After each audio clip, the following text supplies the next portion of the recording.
Bueno, no sé, si queréis, vamos dando comienzo, quizás ya, ¿no? Porque hay veces en que otras veces nos falta un poco de tiempo y continuamos los mismos que estábamos antes. Perfecto, pues empiezo cuando Sí. queráis. Además, Bueno, pues tiene bastante contenido, o sea que... perfecto. Pues os hago una pequeña introducción muy rápida y ya comienzas, Raúl. En primer lugar, muchas gracias a todos por estar otra vez de nuevo en este webinar, en esta ocasión, acerca del nuevo reglamento de protección de datos de la Unión Europea, que plantea una serie de retos muy importantes, es necesario conocer, pero también, a la vez que retos, plantea unas oportunidades que nos va a explicar Raúl Rubio en cuanto a las universidades, en cuanto... un seminario sobre protección de datos europeo, ¿te interesa? Intento... He tenido que silenciar a Rafael Santos. Os recuerdo, antes de empezar, la importancia de silenciaros vosotros y luego os podéis quitar el silencio también vosotros mismos, con objeto de tener una mejor audición. De otro modo nos puede pasar lo que nos pasaba con Rafael, que le estábamos escuchando una conversación que estaba teniendo. Os recuerdo como logística, aparte de este silencio, las preguntas se pueden plantear muy fácilmente a través del chat que veis ahí en la pantalla. Podéis irla realizando a lo largo de toda la sesión, y de este modo luego ya al final Raúl dejará un espacio para las preguntas y contestará a las mismas. Si por alguna razón preferís intervenir, lo podéis hacer también, pero el chat nos viene ayudando bastante en este sentido. La duración del webinar es de 1 hora. Posteriormente publicaremos tanto la presentación como también la grabación. Esperemos que nos salga bien la grabación en esta ocasión. Lo publicaremos en la wiki habitual que tenemos, es decir, en tuisantander.com/comunidad, ya os lo enviaremos también, y estamos atentos a cualquier mejora que podáis tener al respecto. Como comentaba al principio, el objetivo es tratar los retos y las oportunidades del nuevo reglamento de protección de datos de la Unión Europea en cuanto a las universidades, y más específicamente en cuanto al uso de la tarjeta universitaria inteligente que os emitimos a todos vosotros, en cuanto a la propia APP también, es decir, la evolución de la tarjeta universitaria inteligente al móvil. Sabéis que estamos también trabajando en la evolución al wearables, que tenemos un piloto, y en particular quizás también en cuanto a la firma electrónica. Todo esto nos lo tratará Raúl Rubio, a quien todos vosotros conocéis. Raúl es socio director de la práctica de tecnologías de la información en Baker McKenzie, que es una firma líder en todo el mundo, y en particular está en todos los países en los que nosotros estamos, desde donde nos está ayudando mucho en este tipo de cuestiones. Pues adelante, Raúl. Muchas gracias, Vicente. Yo comentaba antes que la verdad es que hay contenido. Este tema del Reglamento Europeo de Protección de Datos pudiera parecer una norma más, y de hecho lo es, pero por lo que vamos a ver va a tener un impacto radical, yo creo, en los distintos procesos en los que se pueda llegar a utilizar datos personales. No es no es un punto y seguido en la protección de datos, por lo que vamos a ver es un punto y aparte, y yo creo que es relevante que lo tratemos como tal y le demos el peso y la importancia que tiene, porque, bueno, entre otras cosas, como vamos a ver más adelante, pues las sanciones que pueden imponerse son muy altas.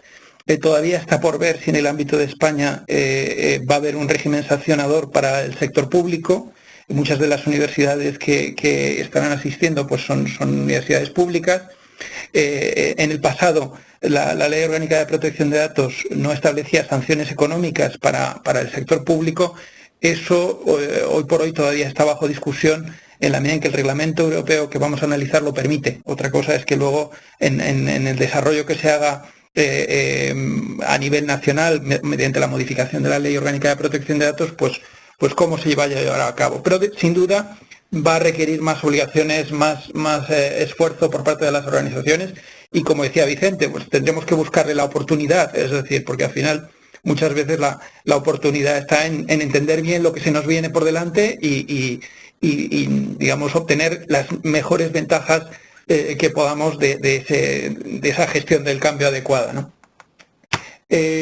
¿Cuál es el contexto? El contexto es una directiva que venía del año 1995, que no había sido reformada hasta ahora, lo cual en un ámbito como el de los datos personales, donde la tecnología tiene un factor preponderante, pues ya de por sí choca, ¿no? Es decir, en el año 95 estaba llegando a Internet, es decir, pensad lo distinto que es todo esto. Y ya, pues obviamente había una sensibilidad, pero no nada que ver con lo que realmente ahora está ocurriendo y el impacto que tiene pues la tecnología en el tratamiento de la información. Luego parece que era necesario corregir esas posibles deficiencias regulatorias y tratar de avanzar en un nuevo marco, ¿no?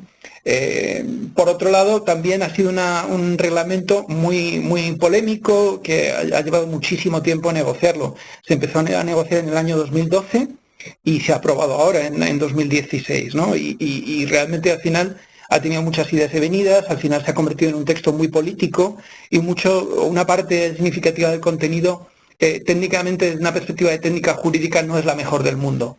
Y en ese sentido pues también va a generar trabajo de interpretación importante a futuro. Es un reglamento, no es una directiva. Eso significa que es de aplicación directa y lo va a hacer desde mayo de 2018. Parece que queda mucho para mayo de 2018. Cuando veamos las obligaciones que hay, vamos a ver que no es tanto. Por otro lado, el que sea un reglamento que pudiera hacer pensar que no es necesaria una implementación a nivel nacional, pues la conclusión es que en este caso no es así. Es un reglamento que, por ese proceso de negociación entre países que mencionaba antes, ha generado la posibilidad de que existan muchos elementos de diferenciación entre los distintos países de la Unión Europea. Y esos elementos de diferenciación pues van a hacer o están haciendo que surjan leyes nacionales que interpreten conceptos jurídicos, que trasladen el régimen sancionador a nivel de país, etcétera, ¿no? Y también es un reglamento que es muy transversal, en el sentido de que establece obligaciones que difícilmente, como ocurría hasta ahora, donde tú decías, bueno, pues la protección de datos la lleva el abogado, o la protección de datos la lleva el responsable de sistemas, y el resto de la organización, más o menos, vivía al margen de los detalles. Pues eso va a ser más difícil hoy en día con este nuevo reglamento, porque hay muchas obligaciones, muchas funciones o tareas que van a descansar en áreas como recursos humanos, como marketing, en general vinculado a lo que es los procesos de negocio, ¿vale? Principales novedades, bueno, vamos a resumirlas, no tenemos una hora justa, no podemos entrar en un detalle muy exhaustivo de una norma, como os decía, muy compleja y muy desarrollada, pero vamos a seleccionar 11 temas sobre los cuales nos vamos a adentrar. Consentimiento, tratamiento de datos especiales, bueno, ahora lo vamos a ir viendo, esos 11 puntos. ¿Qué cambia, por ejemplo, en el caso del consentimiento? ¿Vale? Hasta ahora pues funcionábamos con las típicas cláusulas de protección de datos inmensas que no se lee casi ni el que las escribe, y hablo en nombre propio, donde pues al final, en la medida en que teníamos ese consentimiento, que muchas veces además se permitía que fuese un consentimiento tácito, pues ya podíamos hacer y deshacer con los datos personales de ese sujeto. Eso cambia radicalmente, va a ser mucho más riguroso a partir de ahora, va a requerir claras acciones afirmativas y por tanto no vale un consentimiento tácito. Va a ser necesario que incorpore un lenguaje claro y simple, nada de esas cláusulas crípticas que no se sabía lo que querían decir. Va a ser revocable en cualquier momento y esto es muy importante, ese consentimiento no va a poder estar condicionado a la obtención de un servicio que no tenga nada que ver con ese tratamiento de datos. El ejemplo típico es el de las promociones, ¿no? Oiga, le doy de alta en mi base de datos como cliente, pero le obligo a que acepte el recibir comunicaciones comerciales. Pues eso no se podrá hacer. O a lo mejor un poco más complejo, servicios gratuitos, ¿no? Le doy el servicio de correo electrónico a cambio de que me dé sus datos personales. Bueno, pues eso ese tipo de condicionamientos va a estar limitado y habrá que, como conclusión práctica, lo que habrá que hacer es verificar, analizar y revisar todos los tratamientos de datos que estamos haciendo con personas físicas y actualizar esos consentimientos. La agencia ya ha dicho, además, ya se ha pronunciado la Agencia de Protección de Datos públicamente diciendo que, a diferencia de lo que parece que se está planteando en otros países como Alemania, no se va a permitir convalidar consentimientos antiguos. Luego, si con la nueva regulación ese consentimiento no es válido, porque, por ejemplo, hubiese sido obtenido tácitamente o, por ejemplo, no hubiese sido suficientemente claro la forma en que la que se ha recabado, vamos a necesitar volver a pedir el consentimiento de esos sujetos. Esto tiene un impacto muy grande. Si lo sumamos al hecho de que tiene que hablarse de acciones afirmativas, significará, lamentablemente para algunas organizaciones, que muchos datos se pierdan por el camino porque los usuarios normalmente somos perezosos y si tenemos que, aceptar algo, pues muchos se quedarán en el camino. Y eso es importante tenerlo en cuenta.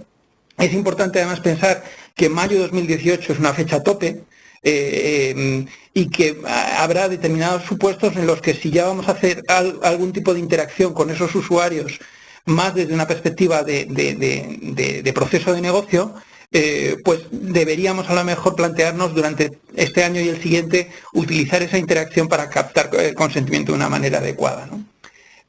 También es necesario implementar medidas técnicas, además, que permitan acreditar que ese consentimiento se ha obtenido. No vale con que, en una página web se genere una apariencia de que se está aceptando, si yo luego no puedo guardarme los logs de esa transacción, las evidencias electrónicas o las evidencias en papel, pues voy a tener problemas para demostrar que lo he hecho, ¿no?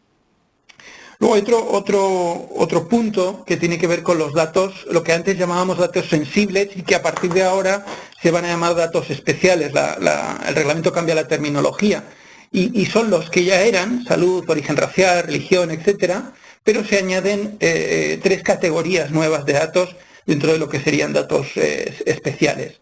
Estaríamos hablando de datos genéticos, datos biométricos y creencias filosóficas. Esto de las creencias filosóficas, bueno, debe tener alguna razón de ser, pero también llama la atención la extensión con la que se incorpora, entiendo que para asimilarlo al concepto de religión, ¿no?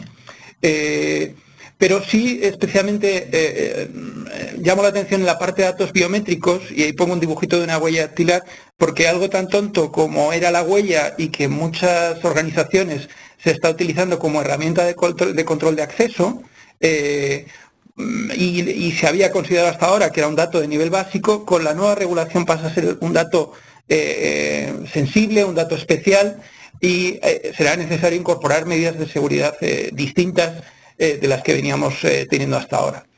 En otros ámbitos más como la genética, etcétera, pues ahí ya entiendo que ya se estaba, aplicando esa sensibilidad, pero es importante también hacer una revisión a nivel de medidas prácticas de qué tipo de datos estamos tratando y si son de naturaleza especial, pues verificar de qué manera lo estamos tratando. A lo mejor necesitamos un consentimiento reforzado, a lo mejor necesitamos aplicar unas medidas de seguridad más fuertes, más rigurosas de las que teníamos hasta ahora. En cuanto al rol del encargado de tratamiento, bueno, pues aquí a nivel de España no cambia tanto. Donde sí que cambia es en el resto de Europa, ¿no? En España teníamos ya, por nuestra ley, se establecía una responsabilidad solidaria en cuanto al cumplimiento de la Ley de Protección de Datos por parte del encargado de tratamiento, no solo con respecto al responsable de los datos. Entonces, los proveedores de servicios ya podían ser sancionados directamente por infracciones de la normativa de protección de datos. En Europa no era así y ahora sí lo es. Podemos decir que en esta parte copia el modelo español, ¿no?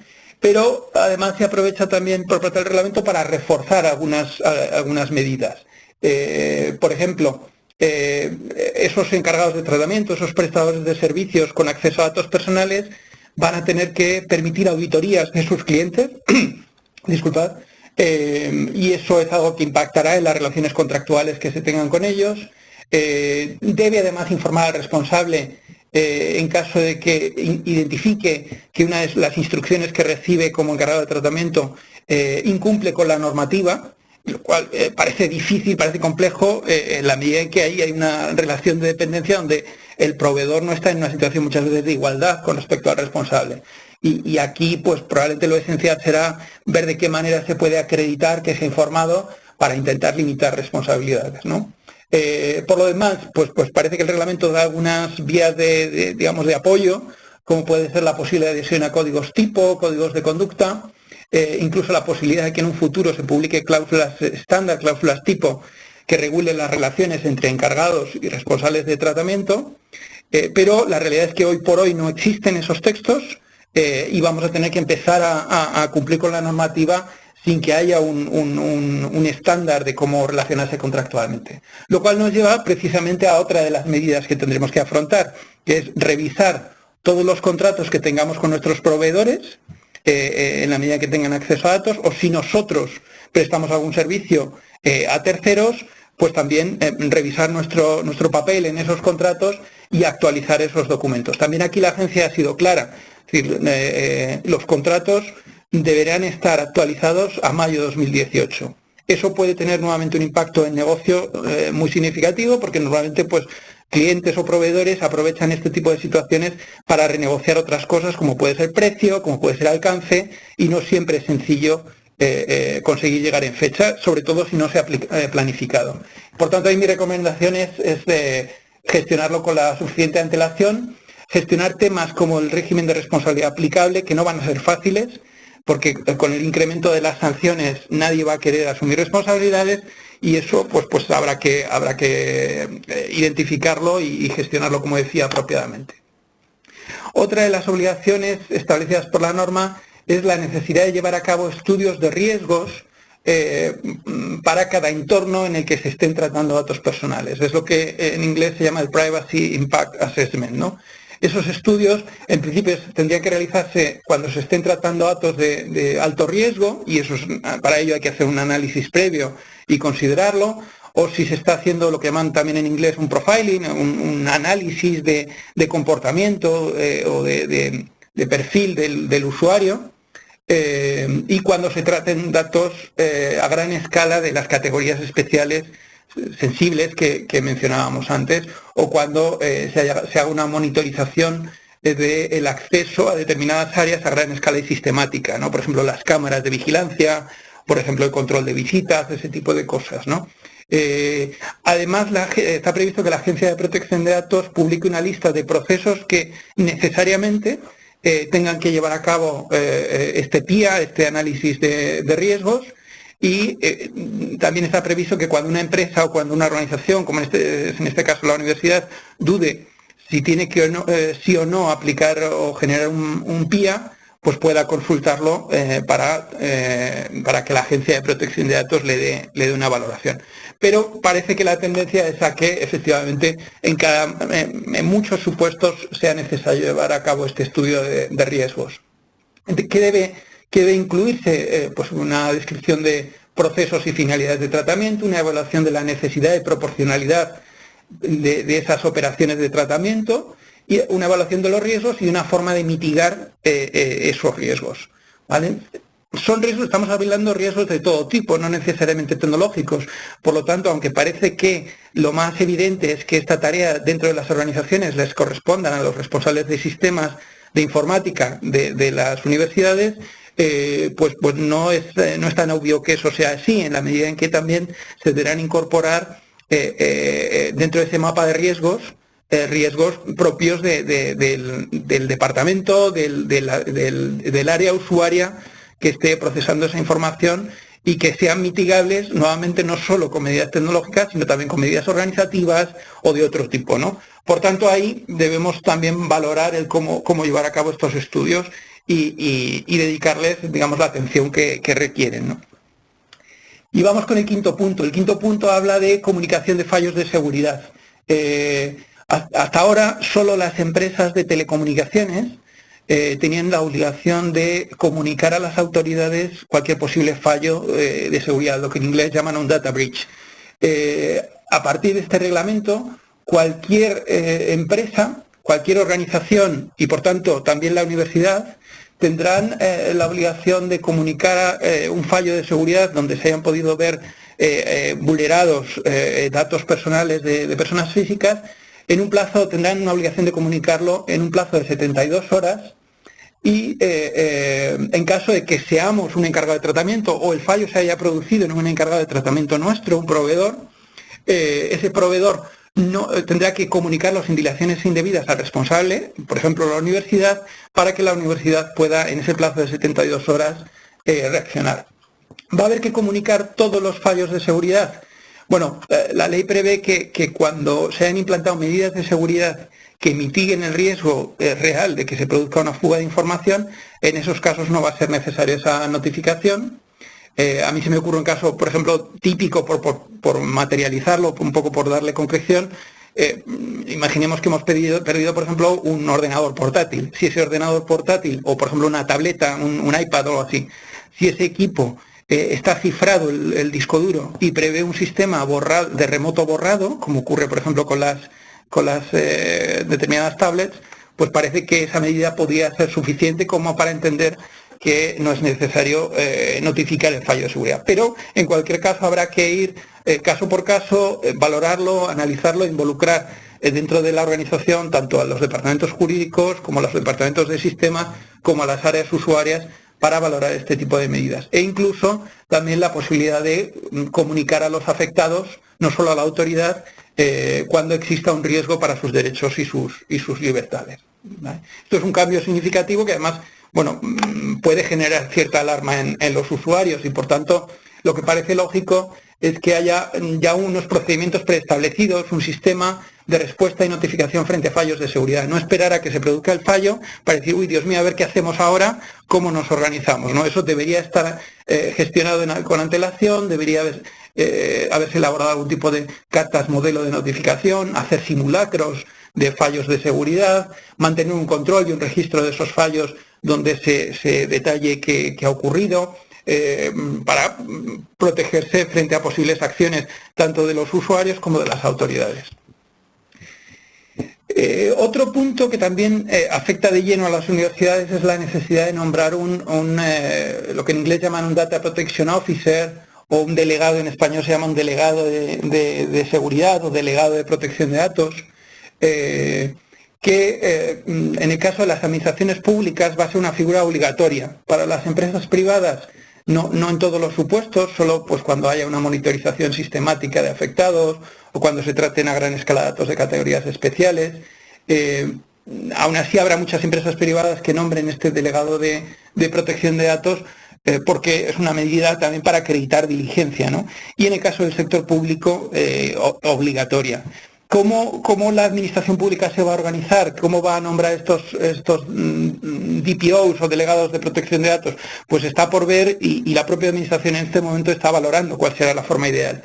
Si se habla, por ejemplo, de que en el ámbito de la Administración General del Estado haya un único DPO, otras voces lo que dicen es que de esa manera va a ser muy difícil controlar un cumplimiento efectivo y que entonces habría que nombrar un delegado en cada área organizativa o en cada departamento. Bueno, eso obviamente son decisiones que todavía tocará tomar, pero que también no necesariamente se tiene que esperar a que se tomen por nosotros. Es decir, en la medida en que esta normativa establece un principio de responsabilidad cuasi objetiva y lo llama accountability en inglés, ¿no? Un principio de que yo tengo que poder demostrar que he hecho bien las cosas.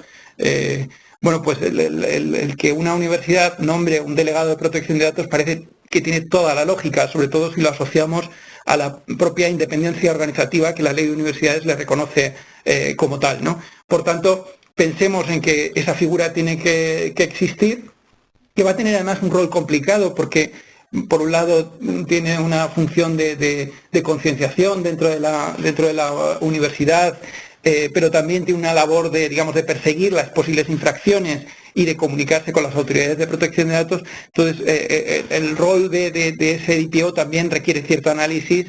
No en todas las organizaciones se va a llevar a cabo de la misma manera y es importante pues valorar cómo se va a gestionar, si esa persona va a tener un equipo a su cargo, si se va a ejercer de manera colegiada. La ley también permite que el DPO sea externo, no necesariamente tiene que ser interno, aunque parece que alguien de fuera no va a tener la sensibilidad seguramente completa como para poder dar un apoyo efectivo al cumplimiento de la normativa. Entonces ahí también hay una serie de decisiones que tomar con respecto a la figura de ese DPO. Si es alguien interno, la ley además lo que establece, o el reglamento establece, que no puede ser, digamos, despedido por razón de su cargo, es decir, que va a tener como un estatuto de protección especial que evite que se tomen represalias por las decisiones que toma.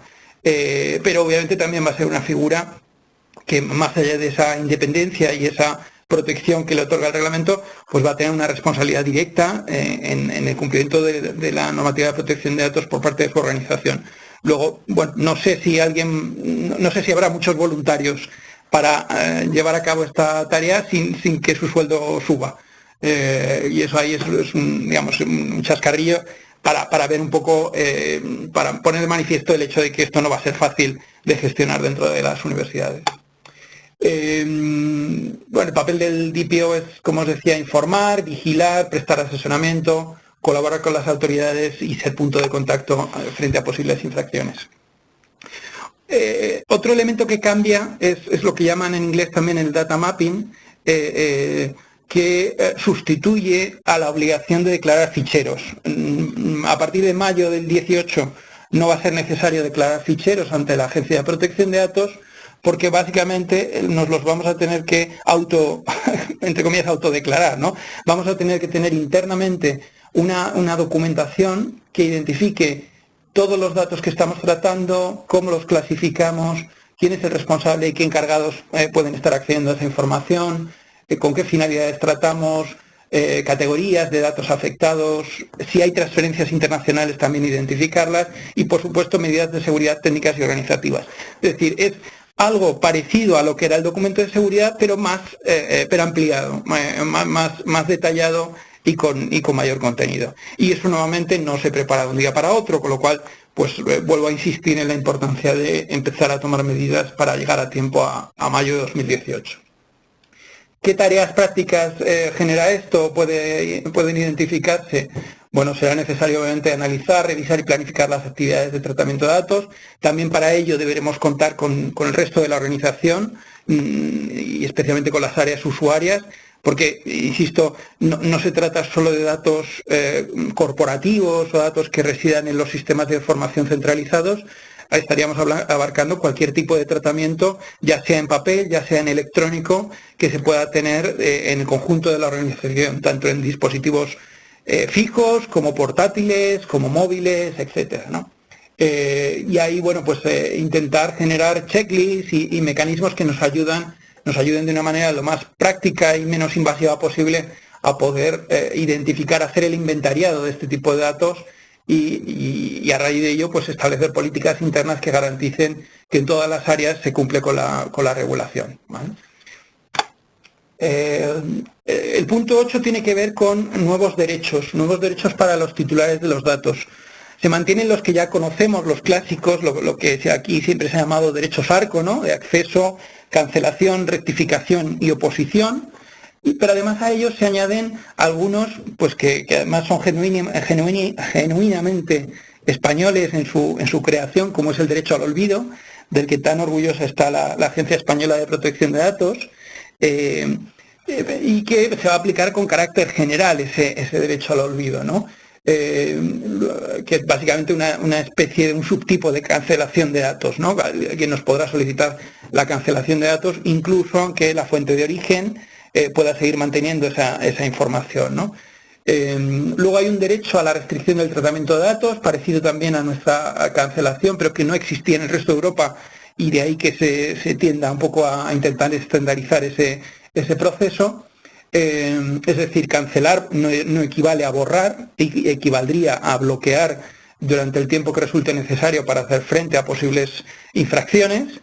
Luego aquí, muy importante, se crea el derecho a la portabilidad de los datos. Esto va a generar probablemente bastante análisis, bastante discusión. El usuario va a tener la facultad de dirigirse a nuestra organización, por ejemplo a la universidad, y decirle que todos los datos que la universidad tiene de él se los dé para que él los pueda transferir, por ejemplo, a otra universidad, más allá de temas de traslados de expediente, etcétera, por la vía de la protección de datos podrá ejercitar ese derecho a la portabilidad.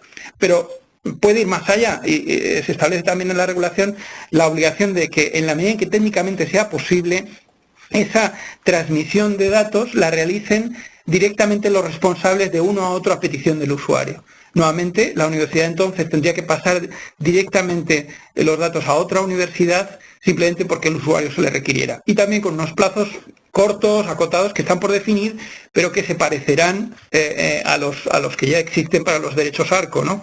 Por tanto, ahí tendremos que hacer muy probablemente una inversión en tecnología para poder llevar a cabo de una manera efectiva estos procesos de portabilidad.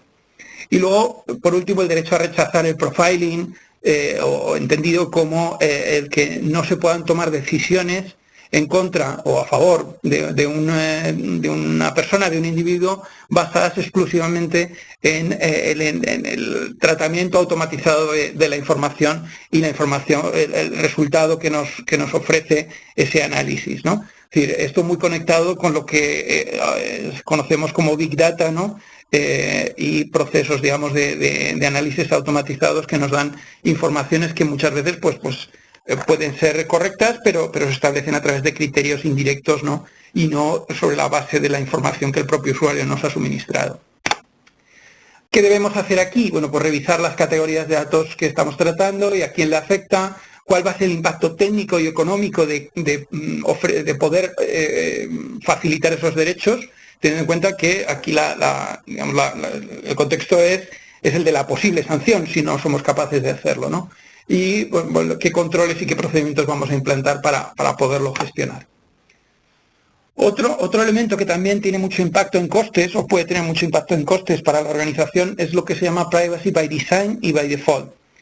Aquí lo que se establece es una obligación para las organizaciones desde el momento en que se crea o se implanta, o en este caso desde el momento en que entre en vigor sobre herramientas ya antiguas la nueva regulación, esas herramientas tienen que estar diseñadas desde la base con principios que sean respetuosos con la protección de datos.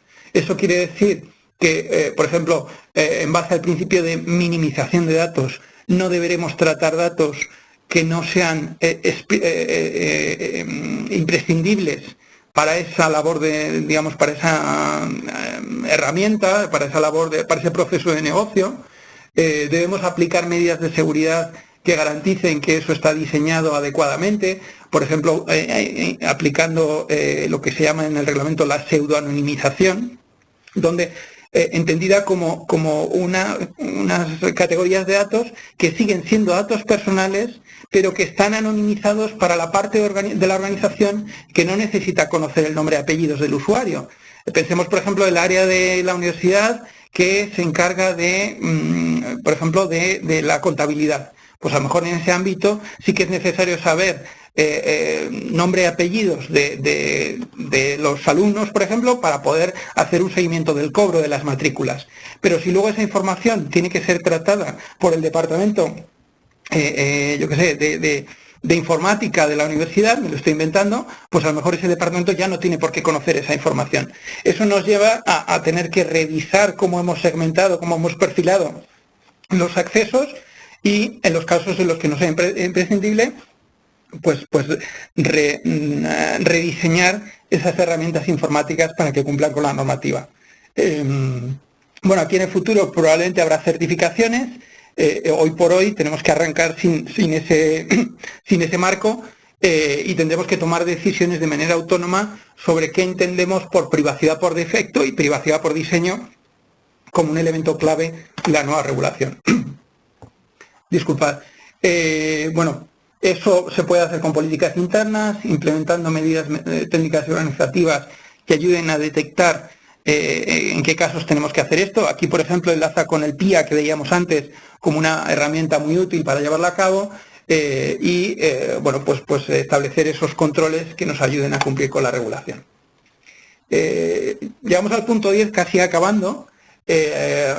Transferencias internacionales también quedan reguladas en la normativa, en la nueva normativa, aunque de una manera muy similar a la que ya existía. Aquí no hay cambios significativos, simplemente aquí recordar que cualquier transferencia internacional de datos que se realice fuera del espacio económico europeo está limitada por defecto.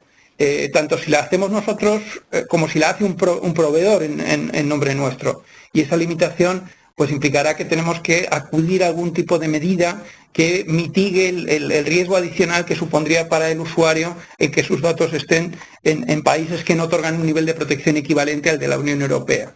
Aquí estamos hablando, por ejemplo, de firmar cláusulas contractuales tipo ya aprobadas por la Comisión Europea, la posibilidad de normas corporativas vinculantes, que es otra modalidad, o en algunos casos, como por ejemplo Estados Unidos, pues lo que antes era el Safe Harbor ha sido sustituido por otro acuerdo internacional que se llama Privacy Shield y que permite bajo determinadas circunstancias transferir los datos a Estados Unidos. En general, simplemente como medidas a tener en cuenta, cuando haya una transferencia internacional de datos, pues habrá que analizarla en detalle e identificar cuál es la mejor manera de cumplir con la regulación. Y llegamos al último punto antes de las conclusiones, que quizá no por ser el último es el menos importante, sino más bien todo lo contrario, que es el de las sanciones. Sanciones e indemnizaciones, que es una categoría también nueva en la regulación. En cuanto a sanciones, el reglamento establece cifras tan significativas como 10 millones de euros o un 2% de la facturación total de la organización a nivel mundial. Aquí, pues probablemente en el caso de las universidades que no facturan tanto como muchas empresas privadas, pues el límite lo marcarán esos 10 millones de euros para infracciones graves, y para infracciones muy graves 20 millones de euros, un 4% de la facturación mundial. Estamos hablando de cifras solo comparables en el ámbito de derecho de la competencia, ¿no? Con unas sanciones que son dramáticas o pueden ser dramáticas en muchas ocasiones, y donde hoy por hoy no existe un régimen suficientemente detallado, que probablemente la normativa española a futuro lo llevará a cabo, de graduación de esas sanciones. Con lo cual, pues hombre, es que a poco que se haga nos podemos encontrar con esa multa de los 10 millones, ¿no? Eso nos tiene que llevar a tomar conciencia de lo relevante que es esta normativa, de cómo la Comisión Europea, cómo las instituciones europeas están poniendo el foco en el cumplimiento de la regulación de protección de datos como algo quizá esencial dentro de lo que es la percepción de lo que se entiende por derechos fundamentales en esta nueva era digital, ¿no? Y por tanto el incumplir con esas exigencias nos puede llevar a riesgos muy importantes para la propia universidad, ¿no? Pero por si esto fuera poco, como os comentaba, también se establece en el propio reglamento la posibilidad de que los Estados miembros desarrollen normativa equivalente, simplificando mucho, a lo que en Estados Unidos se llaman las class actions, ¿no? Acciones donde no solo el afectado, en caso de un incumplimiento de la normativa, puede reclamar una indemnización, sino que las asociaciones de consumidores, asociaciones que representen intereses colectivos, pueden llevar a cabo estas denuncias en sede civil, no solo, digamos, en sede administrativa, y donde estas asociaciones pueden reclamar las indemnizaciones que consideren necesarias para mitigar los daños que haya producido esa infracción. Con lo cual, a la capa de la multa sumaríamos una segunda capa de indemnización en caso de infracción. Como veis, el panorama cambia significativamente en este ámbito, y por tanto, a nivel de conclusiones, de un poco confirmar lo que ya decía al principio, ¿no? Que las obligaciones van a ser mayores y bastante más complejas, que las sanciones van a ser muy importantes, y eso nos debe llevar a una reflexión interna de cómo de capacitados estamos para cumplir con esta normativa y qué recursos tenemos que dotar para hacerlo lo mejor posible, y que al final o se integra esto en el día a día de la organización, y dentro de cada área o cada equipo va a ser muy difícil cumplir, y que 2018, con todo lo que hemos visto, pues en el fondo está a la vuelta de la esquina, y es necesario pues ponerse ya a plantear qué tipo de recursos necesitamos, internos, externos, y qué medidas debemos afrontar para poder llegar de una manera lo más sana, lo más saludable posible a este nuevo escenario de mayo de 2018. Y nada más, con esto dejo 15 minutillos para preguntas, comentarios, y encantado de poderlo, digamos, analizar en conjunto. Muchas gracias. Bueno, pues muchas gracias, Raúl. Bueno, se ha comentado en el chat acerca de la presentación. La presentación la colocaremos en esa sí, ¿verdad, Raúl? La colocaremos en la comunidad para que la puedan visualizar todos los asistentes. Y con respecto a las preguntas, podéis hacerlas ahora directamente o bien a través del chat. Yo creo que casi más fácil ahora ya directamente por estar ya en abierto. Había una aquí en... Sí, había una en un par de ellas. Sí, pues coméntalo si quieres, Vicente. No, adelante, las tienes en el chat, Raúl. Las tengo aquí en el chat. Sí, una de ellas era cómo se considera en el marco del nuevo reglamento la compartición de datos con Facebook y WhatsApp y de qué manera le afecta a la universidad. Bueno, es de esperar, al final estas redes sociales obviamente van a estar igualmente afectadas por esta regulación. Uno de los cambios que esperamos que sea a mejor es que hasta ahora muchas de estas organizaciones pues se estaban escudando en que a veces no les afectaba la regulación, a veces como tenían presencia fuera, operaban desde fuera de la Unión Europea, o si estaban dentro de la Unión Europea operaban desde países como Irlanda, con una, digamos, aplicación mucho más relajada de la regulación, pues nos podían generar una situación de incumplimiento por la propia interacción con esas redes sociales, ¿no? Ahora mismo las sanciones que ellos harían frente son las mismas que las nuestras como universidad, y es de esperar que haya, digamos, un incremento de los estándares de cumplimiento por parte de este tipo de organizaciones. Entonces el mensaje aquí yo creo que es positivo, pero obviamente tienen que hacer cambios, igual que los tenemos que hacer nosotros, y es importante estar alerta en estos meses de que esos cambios se llevan a cabo. No sé si con eso responde a tu pregunta, Vicente.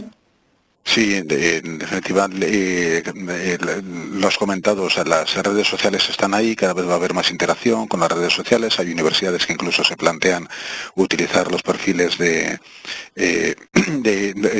digitales, es decir, las credenciales de identificación ante las redes sociales para entrar en sus propios portales de la universidad. Hay unas que dicen que sí, otras que dicen que no, y como encima se están planteando compartición de datos entre ellas, me parecía que podía ser relevante, pero lo has comentado bien. Perfecto. Otra pregunta era el cómo enlaza esto con la TUI, ¿no? Y en qué medida puede ayudar la existencia de la TUI al cumplimiento de esta regulación. Yo creo que uno de los puntos clave que comentábamos es el de la portabilidad de datos. Es decir, al final la TUI es una herramienta de facto ya de portabilidad de datos para el estudiante, ¿no? Entonces, en la medida en que la TUI se desarrolle dentro de la universidad y se refuerce, va a ser un mecanismo que va a ayudar y va a contribuir al cumplimiento de estas obligaciones, ¿no? Como una credencial del propio estudiante que le pertenece, más allá del vínculo de la relación que pueda tener con la universidad. Obviamente, pues en todo ese proceso habrá que cumplir con el resto de obligaciones, y la universidad pues tendrá que hacer más cosas, digamos, internamente, pero la TUI sin duda puede ser un apoyo.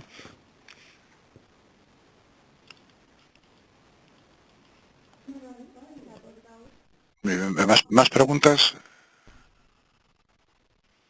¿No? Yo sugiero la siguiente, Raúl, y también los demás. Como estamos evolucionando la TUI a la app TUI, es decir, la TUI la estamos evolucionando al móvil, está también la iniciativa de la CRUE, la app CRUE, que como todos sabéis incorpora la TUI, la app TUI dentro.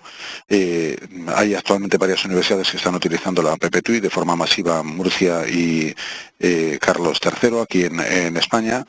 Y en la app TUI, en las pantallas de registro de la app TUI, pues hay una serie de datos que en definitiva el usuario incorpora para hacer el registro suyo ante la app TUI, y por tanto se plantean cuestiones de este tipo de protección de datos, que en algunos casos incluso van más allá, porque para recibir un adecuado servicio en cuanto a los descuentos, ofertas que existen, el proveedor que da el servicio pide, lógicamente de forma voluntaria para el titular, el email del titular para el mismo. Y En este sentido, nos hemos planteado también en algún momento incluso de si pedir también la identificación digital con objeto de dar más servicio, proporcionar más servicio al propio titular, en donde ya se pasaría por parte del banco en este proceso de servicio de emisión de TUI, la app TUI, también de custodia de identidades digitales. Lógicamente, todo esto ha de cumplir con la nueva normativa. Tenemos tiempo al respecto. Lo que nos hemos planteado es precisamente, con Raúl, hemos incorporado que en el onboarding, en el registro que ya hacemos de la app TUI, ya estemos dando cumplimiento a lo que en mayo del 2018 se nos va a obligar, con lo cual nos estamos adelantando al respecto. Es así, ¿no, Raúl? Sí, no, totalmente. Y aquí lo importante, digamos, es el mensaje que transmite el reglamento con respecto a ese tipo de consentimientos, es un mensaje de transparencia y claridad. O sea, es decir, no es tanto que no podamos tratar los datos de los alumnos, sino que el alumno tiene que ser consciente de para qué se tratan sus datos desde el primer momento, ¿no? Y digamos, la relación que tiene la universidad con el alumno, yo creo que es especialmente privilegiada a esos efectos, ¿no? A la hora de, digamos, de generar y mantener esa relación de confianza donde el estudiante pues va a tener claro digamos que el tratamiento que hace la universidad y el Banco Santander en apoyo de la universidad, pues eso es un tratamiento transparente en el cual puede confiar para que a partir de ahí, de esa credencial, pues se puedan incorporar servicios complementarios gestionados por la propia universidad y por el banco en su relación con ella.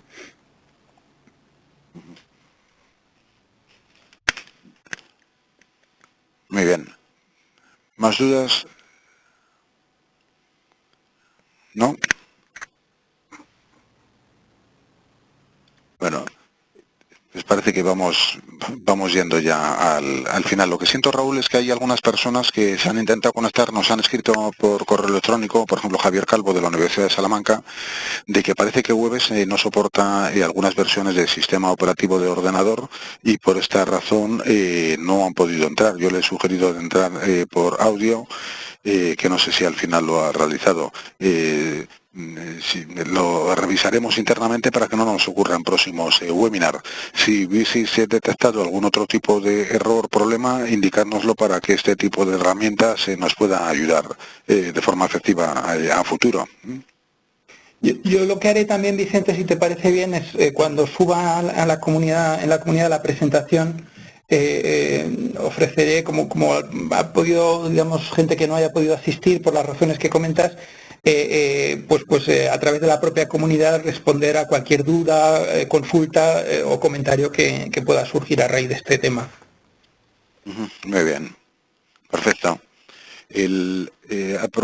Aprovecho para comentaros otros dos temas adicionales. Uno, estamos abiertos, nuestro objetivo es poderos atender adecuadamente en relación con la TUI, la app TUI y todo lo que rodea a la misma, como la protección de datos. Es uno de los aspectos más singulares. Por esta razón habíamos tenido en cuenta este webinar que ya Raúl nos había propuesto por las elevadas implicaciones que tiene el nuevo reglamento.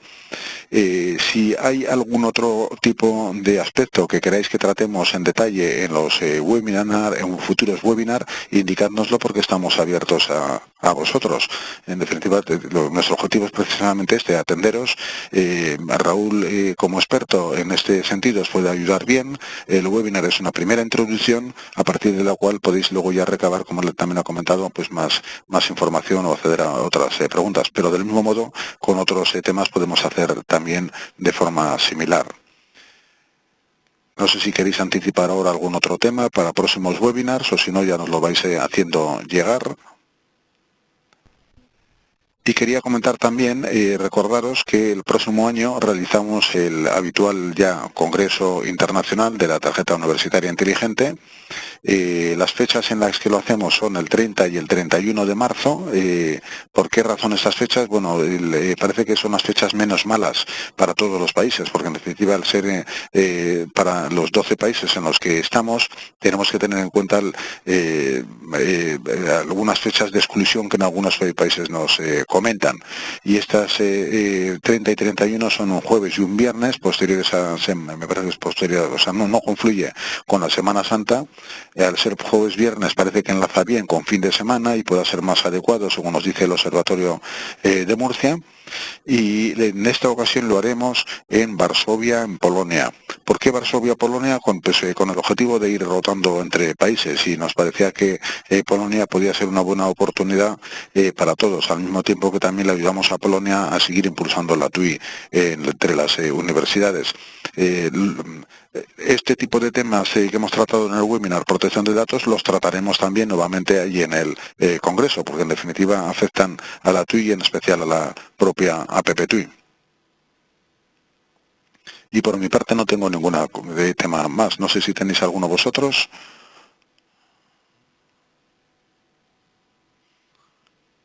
¿No?